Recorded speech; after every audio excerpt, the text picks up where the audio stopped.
SSC নিয়োগ মামলায় দুর্নীতি এবং মুর্শিদাবাদের হিন্দুদের উপরে হামলার ঘটনার প্রতিবাদে খড়িবাড়িতে মিছিল করল বিজেপি।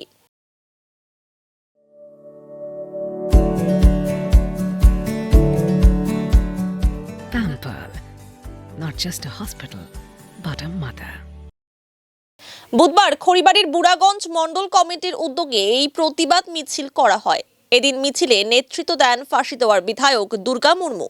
খড়িবাড়ি বিজেপির দলীয় কার্যালয় থেকে শুরু হয়ে বিভিন্ন এলাকা পরিক্রমা করে বাজারে গিয়ে শেষ হয় মিছিলটি। মিছিল শেষে অবিলম্বে মুখ্যমন্ত্রীর পদত্যাগের দাবি করেন বিধায়ক দুর্গা মুর্মু। পাশাপাশি কাশ্মীরের পেহেলগাঁওয়ের ঘটনায় তীব্র নিন্দা করেন তিনি।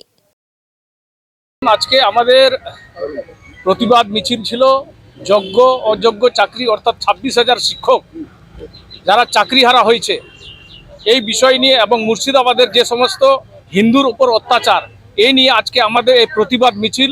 কারণ আপনারা জানেন অত্যন্ত দুঃখের বিষয়, প্রায় 26,000 শিক্ষক যারা নিজের ছোট থেকে পরিশ্রম করে তারা আজকে যেভাবে মমতা ব্যানার্জির সরকারে এই 26,000 চাকরিকে তারা দুর্নীতিভাবে তাদের চাকরি হারা হতে হয়েছে এবং তার চাকরি হারার জন্য সে বিভিন্ন পরিকল্পনা করছে। কখনো জগন্নাথ মন্দিরে, কখনো মুর্শিদাবাদে তারা এই আড়ালটাকে ঢাকতে চেষ্টা করছে। আজকে দেখেন এই ধরনের ওয়াকফ বোর্ড বিল নিয়ে সামনে রেখে তারা কিন্তু এখানে সাম্প্রদায়িক দাঙ্গা করার চেষ্টা করছে। আগামী দিনে যে ধরনের রাজনীতি করছে এই বাংলার মানুষ, সমস্ত রাজনীতিক উনি বুঝতে পারছেন যে বাংলার মানুষ তারা যোগ্য জবাব দিবেন। এই ধরনের হিন্দুর উপরে যেভাবে অত্যাচার, আর এখানে ইউনিস যে বাংলাদেশের টিম তারা এই মুর্শিদাবাদে আসে এই আমাদের হিন্দু বাঙালিদেরকে ঘর ছাড়া করেছে। তাই আমরা এটা অত্যন্ত আমরা ধিক্কার জানাই। আমরা এই প্রতিবাদে যে 26,000 যোগ্য অযোগ্য প্রার্থী অর্থাৎ তৃণমূলের কাছে সমস্ত তথ্য আছে।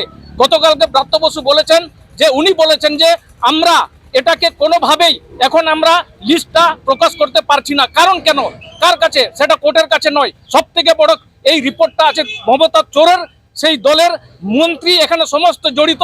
কারণ এরা এমন একটা জায়গায় আসছে আজকে সেই জলে কমির ডাঙায় বাদ এই ধরনের, অর্থাৎ তারা লিস্টটাকে প্রকাশ করলেও তারা ধরা পড়তেছে।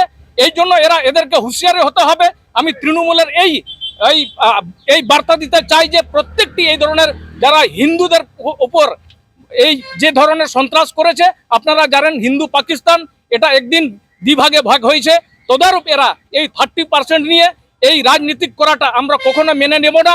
আজকে আপনি দেখেছেন যে পাহেলগাঁওয়ের মধ্যে যা পরিস্থিতি, হিন্দুদেরকে বেছে বেছে অর্থাৎ তাদের দেহ থেকে বিবস্ত্র করে তাদেরকে গুলি করে মারা হয়েছে, তার আমরা কঠোর প্রতিবাদ আমরা এই মমতা ব্যানার্জিকে ধিক্কার জানাই এবং তার মুখ্যমন্ত্রী পদত্যাগ করতে আমরা দাবি জানাচ্ছি।